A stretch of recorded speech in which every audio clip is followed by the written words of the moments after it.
Welcome to this lesson. This lesson is about debugging. Look for the error, figure out what is the error, find out the error, test your automation to find the possible errors. That's where execution tabs can help us a lot. Let's jump to the board and let's see what I am talking about. Here we have an editor, but also there is an execution tabs. And in this stage, we can see our previous execution, how the data was going on. I execute this and everything was expected, this as well. But with this historical execution, you can find out the possible error, And let's imagine something. You have a client and the client said that there was an issue on the automation, but when you testing, everything was as expected. Well, you can find the previous execution here and see node by node what's happened. What was the flow? What was the flow data, the response, the inputs? That is so helpful to workflow that is already on production. Continue working on it.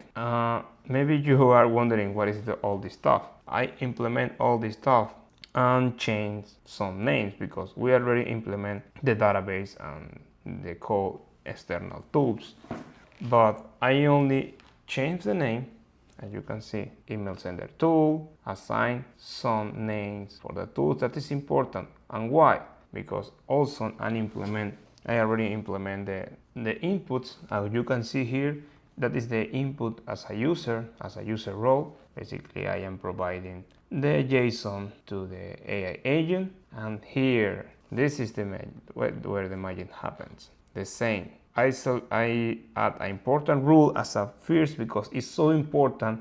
As a result, the AI agent call this email sender because there is not any other node after. This is how the execution, or that is the final action of the AI agent. I assign a role, as always. A context is super important to provide a context because this way the LLM can understand much better the problem, the task, a list of tasks. For example, preparing the JSON, so to email sender, we are going to take this because it will be useful. Here is something missing, is the email. The email will be a string and call. And this is so important. We basically create a list of the possible tools and a brief description about the tool. As you can see here, we have this tool and the description. This tool and the description. This way, the AI agent can know what tools are available, and a brief description provides the information when used. Okay, nice. Now let's see how we can configure or set up this node. You can select what is the external workflow that you are going to call. In this case, is the same as this. You can see the same workflow and assign a brief description as well.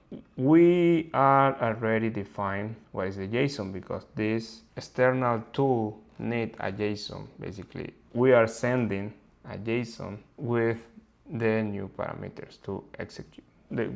We are sending a JSON for this node. And let's define this way. And maybe it can work out. Let me see. There is an issue here. No executes as well. Nice. Okay, what happens if I have this data pin? That means that I don't have to call the API as well. Again, let's execute the entire node and see how the entire node works. Okay, it's execution. And if you want to debug how everything is going, here, for example, there is an issue. And now we are going to see what's happened, what is the reason of the issue. Let's wait until the logs appear. Nice. We have here the logs and how the execution has been. Here, missing node start. We are sending something, but it's not working. Okay, it's basically missing node start execution. The same error. And the error basically is we haven't sent anything to the node. But for that, let's save and refresh. Then, what is the error? What is the error? Well, we can see here that we already refresh what is the possible values that this external workflow needs. And now we have this. And now we have to assign what will be the values. And here, this button lets the model define this parameter. We're going to click here because will be the AI agent who decide what will be the parameter. But if you see under the hood, there is this expression. Use the front AI, select a key, okay, basically is this key, and if you want to add some description is after this comma, and after this comma, we assign the type of the value. Nice. We left this as this way, and this is basically the same. It's the same and called the same action, but as I told you, it's a representation because maybe the assignment said that in the future they want to add another stuff, and this way is more scalable. Now test this guy. Write down how the input data mock. I have this mock that we can test. It sent an email for my personal email and save. And this way we are going to have this mock data for each of the execution when we are developing. Here, there is a field called email markdown. A markdown is a file, and the LLMs are really good write down markdown. That's why I asked to the LLM to write the email in markdown, and we are going to convert to HTML, and with that we are going to send the HTML to the user. This will be something like this. There is a special node to markdown, and say we are going to select this from HTML, from markdown to HTML. Let's test it. And what is the result? I haven't seen anything here. Or I don't know if convert to HTML. Nice. I think it's done. It's here. HTML generate HTML template will be. Let's test it there. Desktop and see what happened. Here's data. It's provide to us a data response, and with that we have, well, this not so beautiful, but well, at least it's something. And let's change this name because I don't like it. HTML will be more describe, will be better to describe this field. Execute again. Nice. But also the assignment said that we have to create a document. That's why we have PDF title, description, CTA, all this stuff. We have to create a document. And let's add a new document here. We are going to use the Google Drive and create a file from text. I like it, but no, it's not this way. It's not this way. It's this way. We have two different ways. One to create the HTML and another one to create the file. Create file. Rename. Okay, nice. I have here this to implement. This is basically how will be the final text of the document. We have to define the file name. This is customer file custom, and we are going to click on expression if you want to access to the data, json.email. What about this? We have to select what is the folder AI agents. I have something here that we can use, or no results for that. No result neither. My drive. Got it. Oh, sorry, my mistake. My drive, see, for sure. Yes, for sure. And here is where I have to look for this folder. Is up to you what is the folder. Is a folder on your drive, and test how this is working. Okay, that's provide a ID for me. I already create that, but I have to download this as well. Drive, download file, and we are going to select here ID. We are going to download by ID. What is the possible? No, let's keep this way as a default. Nice. If you click on view, okay, it's a text. It's a normal text. Okay, we have this these two possible paths. And here I would like to add a new node for us, is wait node, because just to make sure the both data comes in the same time to the email, because this is so fast, but this can take some time. In this case, it's a so simple file, but in the future could be a little bit more complicated to create and download. And let's, okay, assign 5 seconds. And here, do you remember merge? We are going to merge both in only one. Let's test it. It can take some time because there is the wait. Even when this already finished, we'll wait until. Okay, what's happened? What's happened? I am pretty confused. Maybe it's my mistake. Oh, here is the mistake. Yeah, here is not needed because here we are going to add the wait.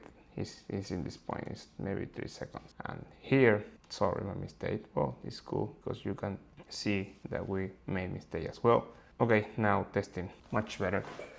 What is the final result? I prefer see that in JSON, HTML, and also ID. Okay, email, send a message, and I already have my account here, but what's happened here? I have to, you can get info from others nodes, not always is the previous node. That's why I'm going to drag and drop this. I don't know, hello world. There is nothing related with that. Maybe hello, the name of the client. We have the name of the client. Yeah, we have it. And message. The message will be the HTML. And now we can go here, JSON, and we have the HTML. Nice. And with that, we can see, if we click on execute, I expected get my, okay, there's an issue. Let's take a look. Let's ask to the AI to see what is the issue. Okay, there is an issue here. It's not this expected, it's not working. Is this the issue? I don't think so. Let's take a look. Trim. There is something called trim of item 1.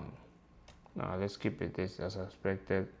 Here the issue is another one, is that this guy, item, JSON, and email, I think is a data flow issue. Yeah, let's debugging. Let's debugging to see what is the issue. Watching what could be the issue.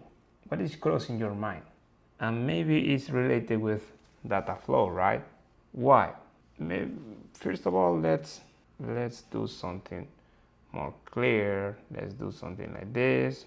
Email and PDF username. Just execute. Nice. This way we are going to have this as a previous data. Always is much better. It's not 100% needed, but it's much better. And here we are going to see the issue is the next one. Here there is two items. That means 2 executions. And one of the executions doesn't have the PDF information, and the another one doesn't have the content information either. That's why here we have to add aggregation, everything and single. And here click on include binaries, because this is generating a binaries as a document, and we have to include here. Now let's take a look here. What is happening is executing, and we are going to have a error, I guess. Yes, we have an error, but it's why we have to get this. This is to my email, hello, the PDF name, username, and the HTML is here. Nice. And include attachments, and the attachment, the name will be data. Yes, data is the name of the binary. Execute, and let's see. Nice, it's done, it's working. Let's take a look. My Gmail, I have a couple. Okay, it seems like a Gmail doesn't like our document. There is something that I don't like it when you send email with Gmail. Is always say that. That's why I prefer implement my own email sender. We are going to see in next videos. But well, Finally, we basically have the entire workflow, but you think that is enough. What is missing for you? What's happened if the user doesn't send a message here or doesn't send the Gmail? The entire workflow will execute. We are going to waste sources in something that is wrong. That is not a good way to get that. We are going to see how fix that in the next lesson.